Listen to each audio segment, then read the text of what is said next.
10 декември е меѓународен ден на човековите права. На овој ден во 1948 година Генералното собрание на Обединетите нации ја има усвоено универзалната декларација за човековите права. Секој има право на живот, слобода и сигурност на личноста, и сите луѓе се исти пред законот и имаат право на еднаква законска заштита. На прашањето колку се прекршуваат човековите права.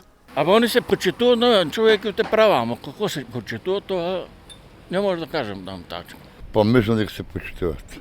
Оти нема закон. Затоа не се почитува.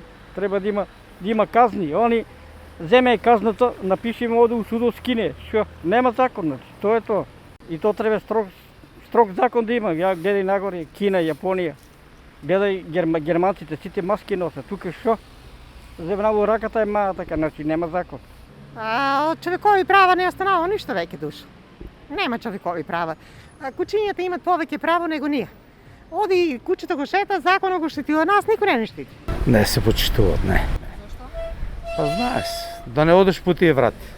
Како држава сакаме да влеземе во Европска унија, но со непочитување на основните човекови права, патот кон ЕУ ќе биде потежок. Сите ние треба да работиме служено и да ги почитуваме сите подеднакво и да нема поделба на никоја основа меѓу луѓето.